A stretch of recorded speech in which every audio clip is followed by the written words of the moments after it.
Hello student, welcome back to my channel my Airtel class. Students, इस video में हम class 12 के physics से आज लेसन नंबर 2 शुरू कर रहे हैं। और हम आपको बताएं कि इसके पहले हमने जो है आपकी फिजिक्स का पहले चैप्टर पूरी तरह से कंप्लीट कर दिया है। और इसके पहले हमने इसके जो भी एग्जाम्पल्स के न्यूमेरिकल थे वो भी करा दिए हैं। और जो भी अब न्यूमेरिकल बचे हुए हैं, आपकी जो लेसन वाले न्यूमेरिकल बचे हैं उन्हें हम बाद में करवा देंगे। तो हम आपसे यही बोलेंगे कि यदि आप हमारे इस चैनल में पहली बार आए हैं और वीडियो देख रहे हैं और यदि आपको ये टॉपिक में से कुछ भी समझ में आए तो आप इस वीडियो को अपने मित्रों में शेयर कीजिएगा और वीडियो को लाइक कीजिएगा। तो देखिए, हम देखते हैं कि आज हमारा जो लेसन नंबर 2 है फिजिक्स का वो क्या है। तो जो लेसन है 2 ये है आपका वैद्युत फ्लक्स तथा गॉस की प्रमेय, electric flux and Gauss theorem. इसमें हमें सबसे पहले ये जानना है कि वैद्युत फ्लक्स क्या होता है और गॉस की प्रमेय क्या होती है और गॉस की प्रमेय के अनुप्रयोग क्या होते हैं। ये सब चीज़ें हमें जाननी है। तो यदि आप जानना चाहते हैं और सीखना चाहते हैं और अपने बोर्ड्स की एग्जाम्स के लिए अच्छी तैयारी करना चाहते हैं तो आप इस वीडियो को शुरू से अंत तक देखते रहिए। देखिए, वैद्युत फ्लक्स को जानने से पहले हमें क्षेत्रफल वेक्टर को जानना होगा। तो ये इसको क्या बोलते हैं? एरिया वेक्टर बोलते हैं। क्या होता है ये देखिए। इसमें हमने लिखा है कि किसी समतलीय क्षेत्रफल में परिमाण के साथ साथ दिशा भी होती है। क्षेत्रफल की दिशा क्षेत्रफल पर बाहर की ओर को खींचे गए अभिलंब की दिशा है। अतः क्षेत्रफल ए को इस पर बाहर की ओर को खींचे गए अभिलंब के अनुदिश एक वेक्टर ए वेक्टर से निरूपित कर सकते हैं जिसकी लंबाई क्षेत्रफल के परिमाण ए को व्यक्त करती है। देखिए, हमने जो है 3 तरह के पृष्ठ लिए हैं। हमें जो है इन तीनों पृष्ठों में क्या देखना है? हमें इन तीनों पृष्ठों में क्षेत्रफल वेक्टर देखना कि आखिरकार क्षेत्रफल वेक्टर किस दिशा में होगा और किस तरह कार्य करता है। देखिए, ये हमारा क्या है? ये हमारी एक सतह है। ये हमने जो है एक ये बनाया है जिसको आप घनाभ बोलते हैं। इसको हमने इस तरह से करके बनाया हुआ है। और यदि हम इस घनाभ में क्षेत्रफल वेक्टर देखें तो ये इस तरफ लिया है हमने, इस तरफ। अब परेशान न होइए, जो परिभाषा कर रही है कि किसी समतलीय क्षेत्रफल में परिमाण के साथ साथ दिशा भी होती है। यदि आपसे कोई पूछने लगे कि क्षेत्रफल वेक्टर क्या होता है तो आप क्या बताना कि सीधे बता देना कि किसी समतलीय क्षेत्रफल में परिमाण के साथ साथ यानी आंकिक मान के साथ साथ दिशा भी होती है, जिसे हम क्या कहते हैं? क्षेत्रफल वेक्टर कहते हैं। ध्यान से समझिएगा आप कि मानिए ये हमारा क्या है? ये हमारा एक पृष्ठ है। ये हमारा एक पृष्ठ है। हमने ये एक पृष्ठ लिया। मानिए जिस तरह यहाँ पे एक पृष्ठ रखा हुआ है इस तरह। अब इस पृष्ठ पे यदि आप क्या देखना चाहें, इस पृष्ठ पे यदि आप क्षेत्रफल वेक्टर देखना चाहें तो क्षेत्रफल वेक्टर इसके लंबवत होगा। ये लिखा है इस पे कि क्षेत्रफल की दिशा क्षेत्रफल पर बाहर की ओर को खींचे गए अभिलंब की दिशा है। मानिए कि ये हमारा एक पृष्ठ है जिसको हमने क्षेत्रफल माना है। यदि हम इसका क्षेत्रफल वेक्टर देखना चाहें तो इसका क्षेत्रफल वेक्टर इसके लंबवत होगा, यानी इस तरफ से। यानी ये हमारा पृष्ठ है, इस पृष्ठ का बाहर की ओर इस तरफ लंबवत का मतलब ये तो होता है किसके लंबवत इसका जो है क्षेत्रफल वेक्टर होगा। चाहे आप इस तरह देखिए तो यही है, नीचे देखिए तो यही है। आप इसका जब क्षेत्रफल वेक्टर देखेंगे इस पृष्ठ का तो इस पृष्ठ का जो क्षेत्रफल वेक्टर होगा वो इसके अभिलंबवत होगा, यानी लंबवत होगा। चाहे आप इस तरह देखिए और चाहे इस तरह देखिए, यानी दोनों ही क्या है? ये इसके क्षेत्रफल वेक्टर की स्थिति है। इसी तरह यहाँ ये जो चित्र बना है इस पे यदि हम इस तरफ देखें तो इसका पृष्ठ इस तरफ है। देखिए, ये भी एक पृष्ठ है। यहाँ पे देखिए, ये भी एक पृष्ठ है। इस पृष्ठ को हमने इस तरह लिया। यदि इसका आप क्षेत्रफल वेक्टर देखें तो ये कहाँ होगा? इसके बाहर इस तरफ होगा, ऐसे होगा। देखिए, एक पृष्ठ हमने ये लिया, इसका पृष्ठ कहाँ होगा? इसका भी बाहर की ओर होगा। यानी आपको क्या याद रखना है कि क्षेत्रफल वेक्टर क्या होता है? ध्यान देना कि क्षेत्रफल में परिमाण के साथ साथ दिशा भी होती है। यानी कि जितने भी पृष्ठ होंगे हमारे, उन सभी पृष्ठों के बाहर की ओर कोई अभिलंब होगा, वही क्या होगा? क्षेत्रफल वेक्टर होगा। और यदि आप इसकी बात करें, जो एन कैप लिखा है ये इसका जो है एकांक सदिश है। यानी जो तीर बताया गया है बाहर की ओर, जो लाइन बताई गई है, वेक्टर बताया गया है, ये एकांक वेक्टर है। ये आप कक्षा 11वीं की फिजिक्स में पढ़े हैं खूब ज्यादा। और यदि इस सूत्र की बात करें कि ये ए वेक्टर क्या बना, तो ए वेक्टर बराबर होता है एन कैप इंटू ए। तो आपको याद रखना है कि क्षेत्रफल वेक्टर क्या होता है कि कोई भी मानिए हमने पृष्ठ लिया, चाहे वो आयत का हो, चाहे वृत्त हो, चाहे गोला हो, उन सभी में उनके बाहर की ओर उनका क्षेत्रफल वेक्टर होता है, लंबवत होता है। तो देखिए यही सूत्र हमने जो है इसका, ये जो यहाँ पे लिखा वही हमने यहाँ सूत्र लिख दिया कि आखिरकार क्षेत्रफल वेक्टर बराबर क्या होता है, तो ए वेक्टर बराबर होता है एन कैप ए, जहाँ एन हमारा क्या है, बाहर की ओर खींचे गए अभिलंब के अनुदिश एकांक वेक्टर है। हमने अभी आपको बताया था कि जो एन कैप यहाँ पे लगा हुआ है ये क्या है, ये बाहर की ओर खींचे गए अभिलंब, ये देखिए अभिलंब है ये लाइन जो हमने अभी आपको उस प्रश्न में बताई। तो ये हो गई लाइन, इसका ये क्या है, एकांक सदिश है, और वेक्टर ए क्या है, क्षेत्रफल वेक्टर कहलाता है। यानी ये जो ए है ये क्या कहलाएगा, यही आपका जो है क्षेत्रफल वेक्टर कहलाएगा। अब देखिए अगली हेडिंग है घन कोण, यानी कि सॉलिड एंगल। ये क्या होता है इसको भी हम देख ले रहे हैं कि आखिर ये क्या होता है। इसको देखने से पहले हम एक चीज और जानेंगे, क्या समतली कोण क्या होता है, यानी प्लेन एंगल क्या होता है। यदि हमें घन कोण को जानना है तो सबसे पहले हमें समतली कोण पता होना चाहिए कि समतली कोण क्या होता है। तो इसको देखिए ये क्या होता है कि किसी वृत्त की चाप वृत्त के केंद्र पर एक कोण अंतरित करती है, इसे समतली कोण कहते हैं। जो वृत्त होता है, वृत्त के केंद्र में वृत्त का चाप एक कोण आंतरित करता है। एक वृत्त होता है, एक वृत्त के केंद्र में वृत्त का चाप कोण आंतरित करता है, उसी कोण को हम समतलीय कोण कहते हैं। तो हमें अब इसको जानने के लिए कि क्या चाहिए, हमें चाहिए वृत्त की चाप। तो देखिए चाप आप जो कक्षा 10वीं में खूब ज्यादा पढ़े होंगे।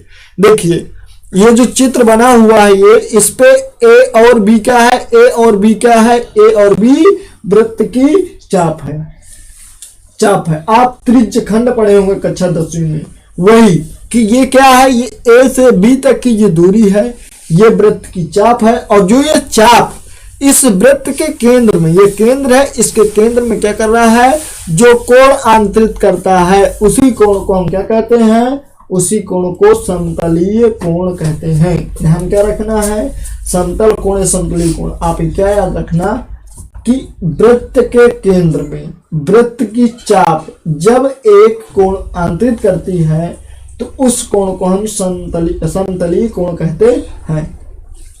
देखिए इसको डिनोट कैसे करेंगे, क्या होगा, देखिए इसको हमने माना कि ए और बी के चाप जो है, ए बी जो चाप है ये एस है, तो एस है और कोण क्या है, थीटा है, और त्रिज्या क्या है, त्रिज्या है आर। यदि आप यहाँ पे ओ बिंदु दे दें केंद्र को आर, तो आप क्या याद रखना कि कोण बराबर क्या होता है, कोण बराबर होता है चाप बटे त्रिज्या।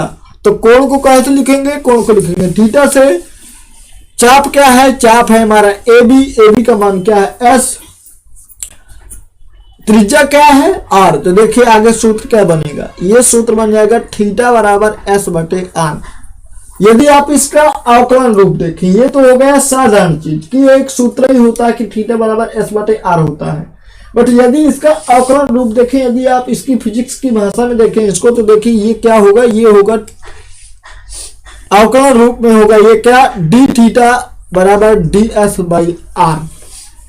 आपको क्या याद रखना है, इसको याद रखना कि आखिरकार हमारा समतली कोण या समतल कोण क्या होता है। तो क्या होता है कि वृत्त के केंद्र में वृत्त की जो चाप जितना कोण आंतरित करती है उस कोण को हम समतली कोण या फिर समतल कोण कहते हैं। क्या होता है सूत्र इसका, कोण बराबर होता है चाप बटे त्रिज्या। चाप को कैसे लिखते हैं, एस से, और कोण को थीटा से, त्रिज्या उसकी आर है। तो सूत्र क्या बन गया हमारा, सूत्र बन गया थीटा बराबर एस बटे आर, और ये उसी का अवकलन रूप क्या बन गया, डी थीटा बराबर डी एस बाई आर।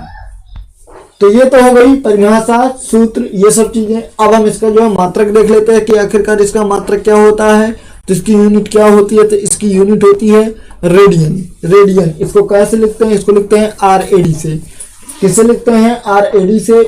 कोण का मात्रक क्या होता है, रेडियन होता है। अब हम अपनी जो है मेन हेडिंग देखते हैं कि आखिर घन कोण क्या होता है। देखिए किसी गोलीय पृष्ठ का क्षेत्रफल गोले के केंद्र पर जो कोण आंतरित करता है उसे घन कोण कहते हैं, इसे ओमेगा से प्रदर्शित करते हैं। अब देखिए ध्यान से, पीछे जो हम परिभाषा पढ़े समतलीय कोण या फिर समतल कोण, उसमें वृत्त था। अब वृत्त में और गोला में रात दिन का अंतर है। वृत्त को आप एक क्या ले सकते हैं, एक बैंगल ले सकते हैं, मतलब एक तरह का छल्ला ले सकते हैं। और यदि गोले की बात करें तो गोला आपका बॉल होती है। तो बॉल का मतलब हम समझाने के लिए आपको बॉल बता दे रहे हैं कि जो बॉल है हमारी वो गोला है। तो परिभाषा हमारी कहती है कि किसी गोलीय पृष्ठ का क्षेत्रफल गोले के केंद्र पर जो कोण आंतरित करता है उसे घन कोण कहते हैं। इसे किसे लिखते हैं, इसे ओमेगा से प्रदर्शित करते हैं। देखिए ध्यान से, देखिए हमारा ये क्या है, ये हमने यहाँ पे एक गोला बनाया है, ना कि वृत्त बनाए हैं। ध्यान रखिएगा कि ये क्या है, ये हमारा गोला बना हुआ, क्योंकि हम चित्र द्वारा समझा नहीं सकते, बता नहीं सकते कि ये क्या है, हमारा गोला है कि वृत्त है, बल्कि बना क्या है, ये हमारा जो गोला बना हुआ है। अब गोले पे क्या होता है, गोले के पृष्ठ का क्षेत्रफल गोले के केंद्र पर, देखिए गोले के केंद्र है ये, गोले के केंद्र पर एक कोण आंतरित करता है। अब वो कोण क्या होता है, वो कोण जो है वही क्या होता है, वही घन कोण होता है। तो देखिए हमने उस बार उसमें चाप लिया था, चाप क्या था, बाहर की ओर था। हमने माना यहाँ पे कि ये जो गोला है, गोले का ये छोटा सा पार्ट है, ये वाला, ये जो पार्ट लिया है यहाँ हमने एक क्षेत्रफल ले लिया है, थोड़ी से क्षेत्रफल ले लिया। जो गोला है यानी जो बाल है हमारी, बाल का हमने थोड़ा सा क्षेत्रफल अलग कर लिया, ले लिया उसको, ये क्षेत्रफल हो गया। अब यदि हम इस क्षेत्रफल में से केंद्र से ये लाइन डालें, ये वाली और ये वाली, तो देखिए यहाँ पे एक कोण आंतरित होता है, यहाँ पे एक कोण बनता है। इसी कोण को हम क्या कहते हैं, घन कोण कहते हैं। और इसको कैसे लिखते हैं, ओमेगा से लिखते हैं। तो इसका सूत्र क्या हुआ, इसका सूत्र होता है क्या, घन कोण बराबर क्षेत्रफल बटे त्रिज्या का स्क्वायर। अब देखिए घन कोण को कैसे लिखेंगे, ओमेगा से, क्षेत्रफल को ए से, और त्रिज्या क्या है, त्रिज्या है आर, तो क्या हो जाएगा आर का स्क्वायर। तो देखिए इसका सूत्र क्या बनेगा, इसका सूत्र बनेगा हमारा ओमेगा बराबर ए बटे आर स्क्वायर। तो ये हो गया। अब यदि इसका आप अवकलन रूप देखें तो ये होगा क्या, अवकलन रूप इसका क्या होगा, देखिए अवकलन रूप इसका जो है ये होगा कि डी ओमेगा बराबर D A by R square. अब इसका मात्रक देख लें, किसका मात्रक क्या होगा, तो इसका मात्रक देखिए, किसका मात्रक होगा, स्टेरेडियन, इसको एस आर से लिखते हैं। तो आपको याद रखना है कि क्या घन कोण क्या होता है, असमतल कोण क्या होता है। कि जो समतल कोण होता है वो वृत्त के केंद्र पर आंतरित किया जाता है चाप द्वारा, और जो घन कोण होता है वो गोले के केंद्र पर आंतरित किया जाता है, किसके द्वारा, गोले के किसी क्षेत्रफल के द्वारा। तो हमें उम्मीद है कि आपको ये दोनों हेडिंग बढ़िया समझ आई होंगी, और यदि नहीं आई है तो आप क्या कीजिए, इस वीडियो को बैक कीजिए और दोबारा से देख लीजिए, तो आपको ये आ जाएंगी।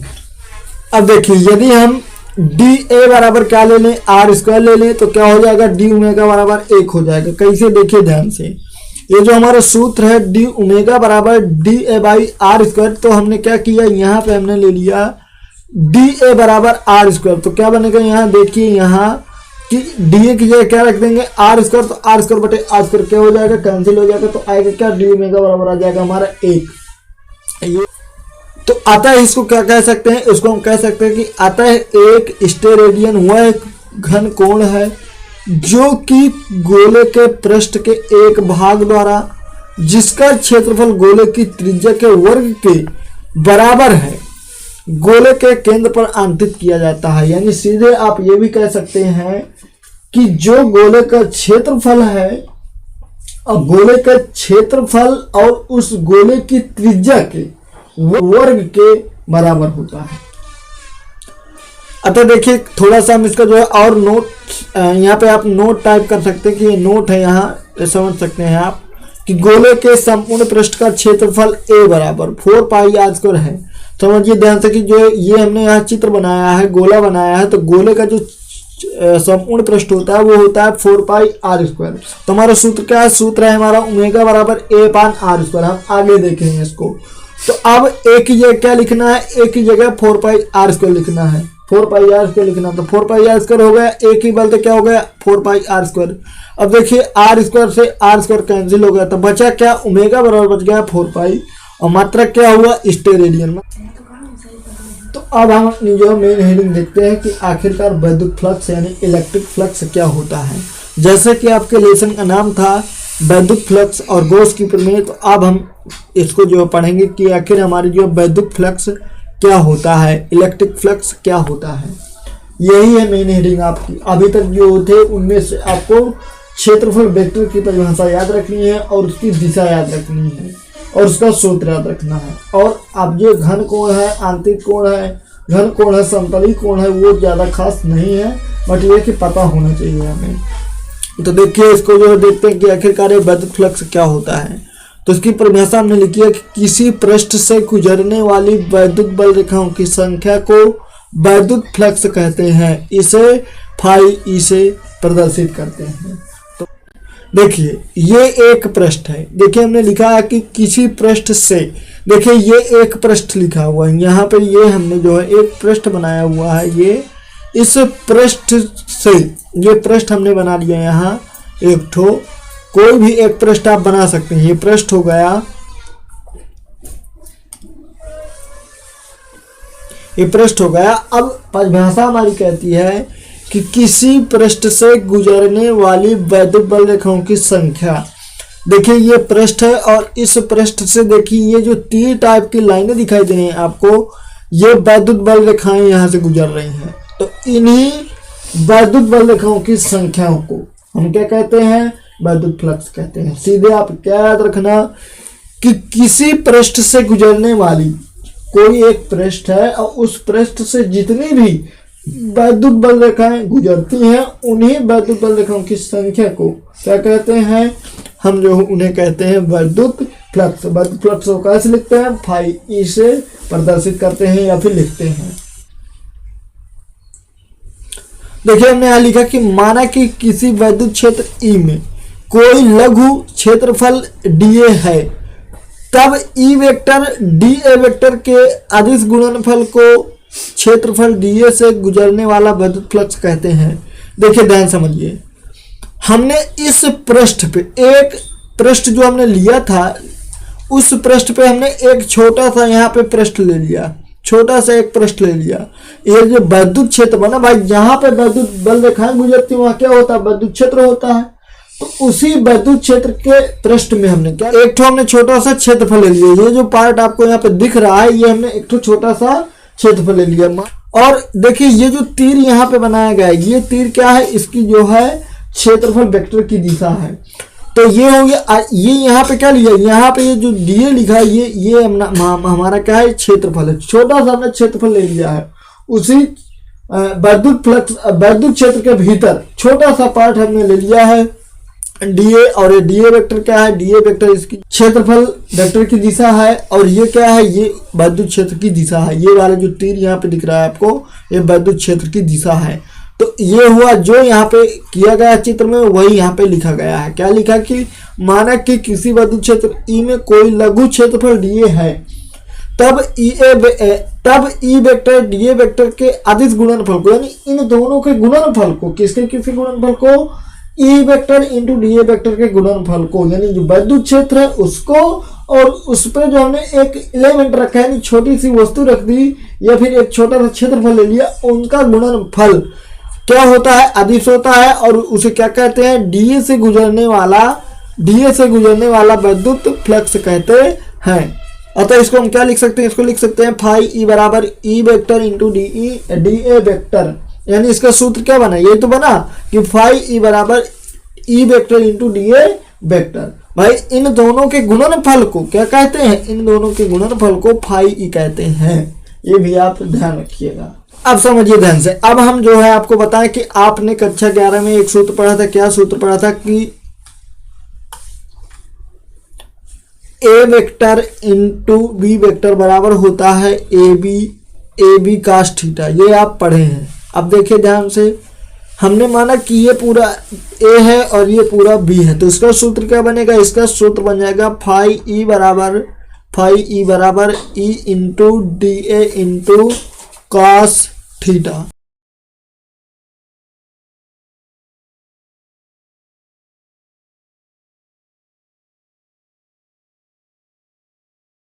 अब देखिए यदि आप इसका क्या करें, यदि आप इसका समाकलन करें तो ये क्या बनेगा, देखिए इसका समाकलन बन जाएगा phi E equal to integration A E into D A cos theta. ये अब यदि हम आगे देखें तो ये ई क्या है, कांस्टेंट राशि है, कॉस थीटा भी कांस्टेंट राशि है। तो ये आगे आ जाएंगे तो क्या बनेगा, फाई ई बराबर बन जाएगा ई कॉस थीटा। ये हो गया, इसको हम लिख सकते हैं इस तरह की ई ए डी ए। अब देखिए एक सूत्र होता है, क्या होता है, चूंकि ये होता है इंटीग्रेशन ए इंटू डी ए बराबर क्या होता है, ए होता है। तो ये बन जाएगा क्या, ये बन जाएगा फाई ई बराबर ई कॉस थीटा उसी तरह, और इसका मतलब क्या हुआ ए। तो इसको हम क्या लिख सकते हैं, इसको लिख सकते हैं फाई ई बराबर ई ए इंटू कॉस थीटा। ये भी आपको सूत्र याद रखना।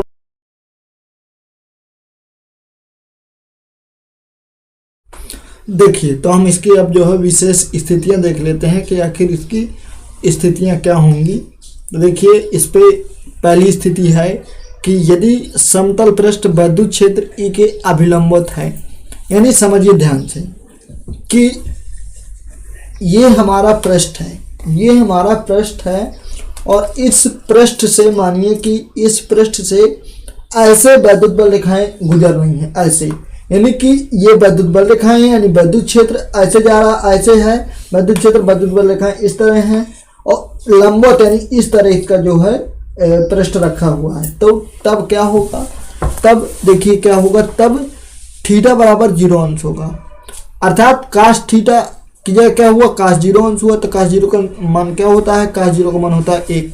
तो देखिए इस सूत्र में यदि हम थीटा की जगह क्या रख देंगे, इस थीटा की जगह यदि 0 रख देंगे तो काश 0 का मान क्या हो जाएगा, 1। तो मतलब क्या बचेगा, फाई ई बराबर ई ए बच जाएगा। तो ये हो गया, मतलब क्या हुआ कि जब समतल पृष्ठ विद्युत क्षेत्र के अभिलंबित रखा होगा तो विद्युत फ्लक्स कितना होगा, विद्युत फ्लक्स होगा ई ए। ये ध्यान रखिएगा आप, यानी थीटा कितना होगा, थीटा होगा 0। अभी आपको आगे इसकी आवश्यकता पड़ेगी।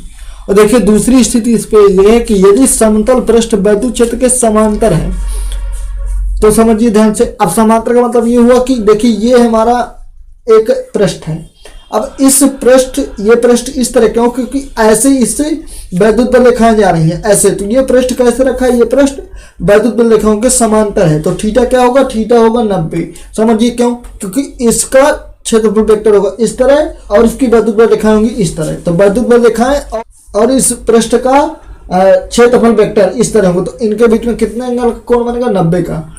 तो देखिए थीटा बराबर क्या हुआ, थीटा बराबर होगा 90। तब काश 90 बराबर क्या होगा, 0। काश 90 का मान क्या होता है, 0 होता है। तो क्या होगा, फाई ई ए काश 90। देखिए ये जो सूत्र यहाँ पे है, थीटा की जगह अब क्या रख देंगे, थीटा की जगह 90 रख देंगे। तो काश 90 का मान क्या होता है, काश 90 का मान होता है 0। तो फाई ई का मान क्या हो जाएगा, 0 हो जाएगा। एक बार और सुन लीजिए कि थीटा बराबर 0 तब होगा जब विद्युत बल रेखाओं के अभिलंबित रखा होगा पृष्ठ, और जब समांतर होगा तो 90 होगा। ये बात आपको याद रखनी है। अब आगे देखिए, आगे हम इसके जो विद्युत फ्लक्स तत्व का मात्रक एवं विमा देख लेते हैं कि unit of dimensional of electric flux, कि इलेक्ट्रिक फ्लक्स का मात्रक क्या होगा, विमा क्या होगी। देखिए सूत्र हम पीछे क्या पढ़े, फाई ई बराबर पढ़े ई ए काश थीटा। तो मतलब हमें किसका मात्रक चाहिए, हमें चाहिए फाई ई का मात्रक। तो यहाँ पे हम लिखेंगे फाई ई का मात्रक बराबर ई का मात्रक गुणे ए का मात्रक। अब देखिए काश थीटा का कोई मात्रक नहीं होता, यहां आप लिख सकते हैं कि काश थीटा का कोई